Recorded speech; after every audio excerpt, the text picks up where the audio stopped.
بخش بعدی شاگردای محترم، مکلفیت‌های داوطلب یا شاگرد یا شمایی که امتحان میتین در روز امتحان چی است؟ چی کارا را باید بکنین؟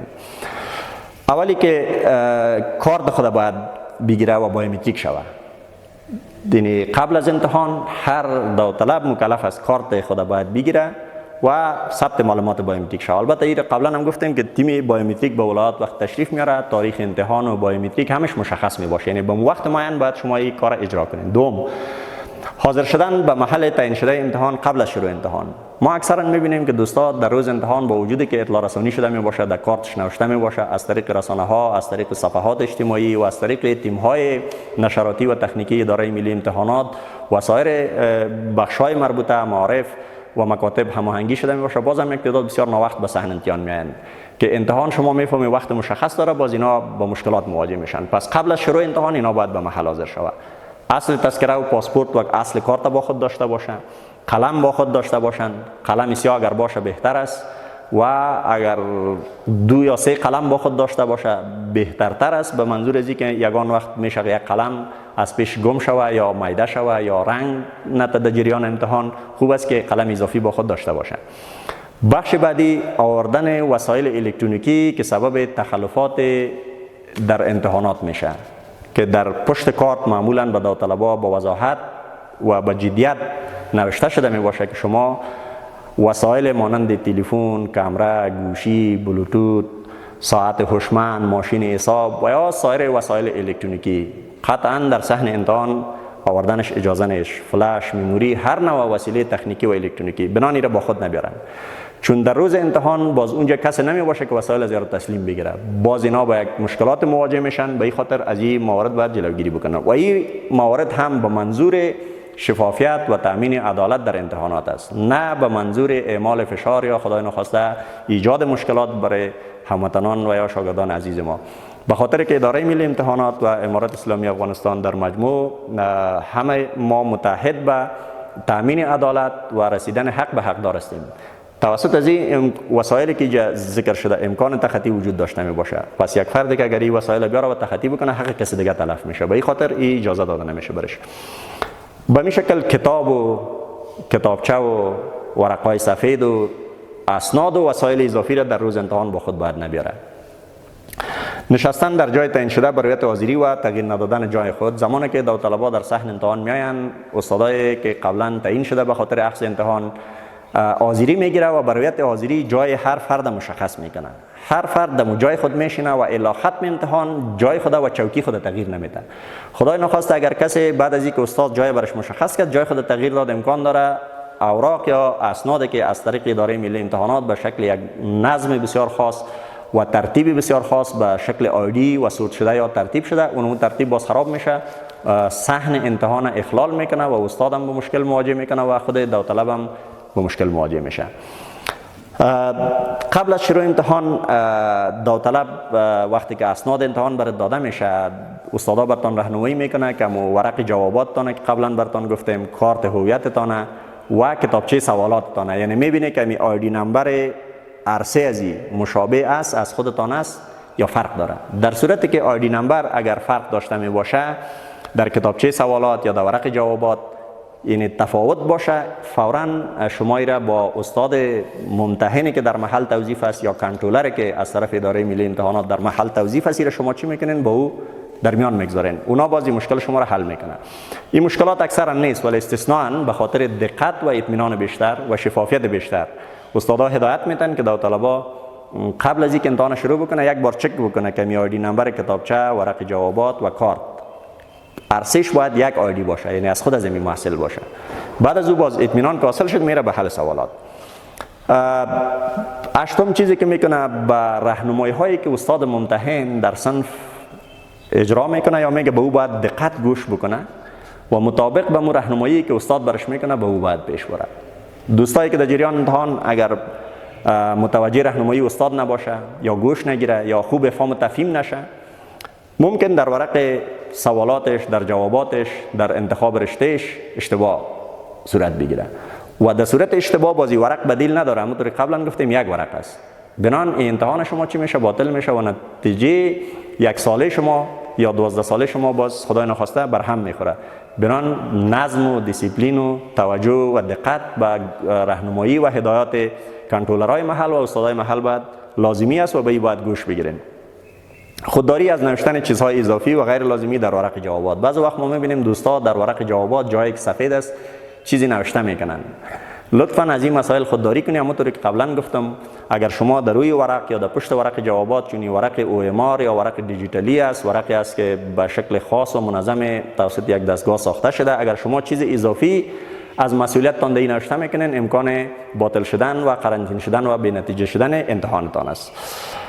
قبل از انجام هر تغییر در اسناد باید استاد محل در جریان بگذارین. بعضی وقتا دوستا ما تجربه‌ای که داریم میبینیم یک برادر ما ورق سوالات و جوابات برش داده شده، در یک قسمت میبینیم که یک چیز نوشته کرده یا کد خود رسانده و پسان متوجه شده که اشتباه است.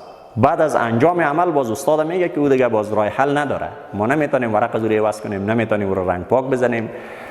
بس به این خاطر قبل از اینکه شما هر کار در ورق جوابات انجام میتین باید استاد ممتحنه و استاد محل در جریان بگذارین. بر راهنمایی از او باید شما باید کارتانه به پیش ببرین.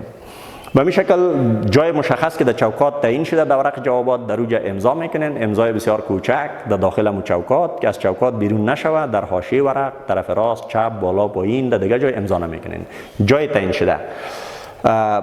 همچنان در ورق شما مثل قبلا گفتیم جای مشخص برای مهر بایومتریک داشت، باید مهر بایومتریک در ورقتان شود. بعد از او باز شما میتونید صحنه را ترک بکنید یا امتحان را ترک بکنید. جلوگیری از هر نوع بی‌نظمی، مثلا صحبت کردن، نقل دادن، نقل گرفتن، با وجودی که نقل دادن و نقل گرفتن در سیستم های اداره ملی امتحانات ناممکن است یا در حد صفر تقرب کرده، ولی با وجود از این هم اگر کسی تلاش بکنه سبب بطلان امتحانش یا سبب باطل شدن امتحانش میشه و سبب ضایع وقتش میشه، چون هر کس یک آیدی نمبر جداگانه داره، یک کتابچه جداگانه داره، سوالاتشان بر سیستم رندم یا به صورت جنبلنگ ترتیب شده، یعنی عین سوال به یک شخص نیست، طور نیست که سوالا از 160 از همه داوطلبا یکسان باشه. کتابچه های سوالات، نوع سوالات، جوابات صحیح و غلط از هر داوطلب فرق میکنه. بنان از این مسائل باید جدا خودداری بکنید. در نظر گرفتن وقت امتحان، بعضی دوستان ما میبینیم که چون امتحانات کنکور در حدود 4 ساعت وقت داشته می باشه، اگر شما این وقت در نظر نگیرین، وقت عبث تلف بکنین یا به چرت زدن یا به گپ زدن یا به تلاش به نقل و تخطی و اجزا، پس وقت که پوره شد از طرف تیم های تعیین شده استادای ممتحن اوراق شما جمع میشه. به این خاطر مطابق با وقتی که در پشت کتابچه راهنمایی شده، ریاضیات، فیزیک، السنه، جیولوژی هر بخشش وقت مشخص داره، مطابق با وقت شما باید به پیش برین. همچنان در انتخابات و رساندن کدرشته باید در ورق جوابات ما دقت بیشتر بکنیم. در این جمع یک نکته را تجربه‌ای که ما داریم، بعض وقت برادرای ما وقت به امتحان میاین اما 5 رشته را که اینا در نظر گرفته یا انتخاب کردن، وقتی که ورق جوابات برش داده میشه بدون از اینکه یک سوال هم حل کرده باشه اول هم انتخابای خود میرسونه.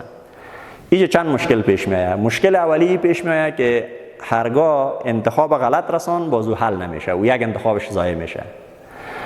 مشکل دومی است فرض کنه امی تمام انتخاباش صحیح رساند، بعدن سوال حل کرد، یک بار میبینه که سوالا مشکل بوده، کل سوالا رو درست حل نمیتونه، ولی انتخابات خود از قبل وجه رسانده ولی انتخاب خود تغییر داده نمیتونه. بنان با همچون مشکلات ما بسیار زیاد مواجه میشیم. از دوستا و شاگردای عزیز خواهش میکنیم که اما انتخاب را که اینا از قبل در مشوره با فامیلشان روی از او هم صحبت میکنیم یا نظر به ذوق و علاقهشان انتخاب کرده می باشن، او را پیش خود بگذارن. زمانی که سوالاتشان مکمل حل کرد، 160 سوال حل شد، برای رسیدن انتخاب یا رساندن کدرشته و انتخاب استادای ممتحن و تیم های اداره ملی امتحانات وقت میده برای شما، مطابق با مو وقت برتان راهنمایی میکنه. بعد از راهنمایی و مو وقت شما باز کدرشته تان میرسانین. پس لطفاً در انتخاب کدرشته دقت بکنین. هرگاه یک برادر ما سوال مکمل حل کرده باشه، 160 سوال کلش صحیح حل کرده باشه ولی انتخابات خود اگر غلط برسانه همین برادر به نتیجه میمانه. علتش ای است که وقت نمردهی و معرفی بر رشته ها از طریق سیستم گفته میشه. وقتی از طریق سیستم میشه یک برادر اگر درست انتخاب نکرده باشه سیستم ما نمیفهمه که در کجا معرفی بکنه. پس این با نمره بلند امکان داره بی نتیجه بونه. و در این جمعه خواهیم یک نقطه دیگر هم اشاره بکنم. بعضی وقت دوستا بعد از اعلان نتایج در صفحات اجتماعی اینا عکس‌های را یا نمرات را تو بالا میکنن یا پست میکنن که گویا یک فرد مثلا احمد 300 چند نمره گرفته و بی نتیجه مونده و تبلیغات منفی میکنن که گویا در اداره ملی امتحانات یا ممکن در اینجا تقلب و جعل وجود داره. علت اصلیش اینمی بحث است که گفتم، عدم دقت در انتخاب کد رشته است. اکثر این برادرایی که بعد از امتحان با ما در اداره ملی امتحانات مراجعه میکنن وقت ورقش برش میکشیم میبینیم که بلندترین نمره گرفته ولی 5 انتخاب کرده کلش طب، مثلا نوشته کرده طب کابل، طب بلخ، طب هرات، طب ننگرهار، طب بکتیا، طب خوست. خب امو نمره بلندی طب امو ولایت معرفی نکرده، بنان این برادر ما انتخاب دوم نداشته. سیستم ما ایره به کجا معرفی کنه؟ اداره ملی امتحانات ایره به کجا معرفی کنه؟ ما خب از طریق خود کس معرفی نمیکنیم، سیستم برایت نمرهش معرفی میکنه. پس این برادرها به نتیجه میمونه. به این خاطر میگم که در انتخابتان باید دقت بکنین. و یا یک فردی است که مثلا با نمره کم در یک رشته کامیاب شده، او انتخاب خود دقیق کرده، و اینا بعض وقت همین دو تا را مقایسوی در صفحات اجتماعی میگذارن، میگن این برادر با 100 چند نمره کامیاب شده در یک پنجه و این برادر با 200 یا 300 نمره به نتیجه مونده. علتش بوده این برادری که با نمره کم در یک پنجه کامیاب شده، این نظر به لیاقت خود، نظر به سوالاتی که حل کرده، یک پنجه را انتخاب کرده که دمو نمره و رقابت پوره کرده، دمو جرفته، در این کس دستبرد نکرده. و او برادری که نمره بلند گرفته و به نتیجه مونده، علتش بوده که او پنجه های بلنده و یک پنجه انتخاب کرده یا انتخاب خود اشتباه رسانده، به این خاطر او با نمره بلند به نتیجه مونده. پس دقت در انتخاب رشته یکی از جمله مسائل بسیار اهم و ضروری امتحانات کنکور است. بعد از اینکه انتخابات خلاص میشه، تمام اسناد، کتابچه سوالات، ورق جوابات و کارت به استاد مربوطه تسلیم میکنه و به می شکل هرگاه داوطلب کتابچه سوالات یا ورق جوابات یا کدام اسناد مهم امتحان با خود ببره، امتحانش باطل میشه و امکان داره پیگرد امنیتی و تعقیبی هم داشته باشه، چون پروسه را زیر سوال میبره. وسایلی که شما نباید در روز امتحان با خود داشته باشین، همونطور قبلا هم گفتیم، ساعت هوشمند است، گوشکی است، کامره هست، ماشین حساب است، بلوتوت است، موبایل است و یا هر نوع وسیله الکترونیکی دیگه که در اینجا ذکر نشده و امکان تصور نقل یا تخطی است آوردن از او جدا ممنوع است. لطفاً این را در امتحان با خود نبرید. به این شکل چک کردن آیدی است. قبلا هم گفتیم که 3 ورقی که اسنادی که در جریان امتحان به شما داده میشه، ورق جوابات، کارت امتحان و کتابچه سوالات، این قبل از امتحان داده میشه و این دو در جریان امتحان برتان داده میشه. شما این آیدی نمبر را ببینین، این 3 آیدی ارسش یکی است.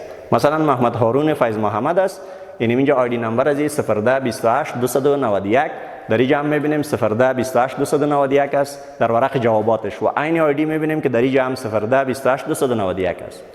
به این شکل پیشتر ما اشاره کردیم که هرگاه اوراق برای شما داده میشه، یکی از مسئولیت‌های شما است که عرصه چک بکنید در صحن امتحان پیش از اینکه را باز کنید و به حل شروع بکنید. ببینید که می آیدی با کارت و ای عرصهش یک آیدی باید باشه. هرگاه اینجا 291 است و این ورق برای تو 292 داده میشه، پس این ورق از خودت نیست، این از فرد دیگه است. یا این ورق و این ورق کارت و این مشابه می باشه، کتابچه برات داده میشه 290 در حالی که 291 است. لطفاً استاد ممتحن در جریان بگذاره. هرگاه ارسش مشابه می باشه، یعنی اطمینان حاصل میشه که ورق خودت است. این استادای ممتحن هم چک میکنه، ولی بیشتر مسئولیت از این به خود شخص امتحان دهنده راجع میشه که آیدی خود چک بکنه.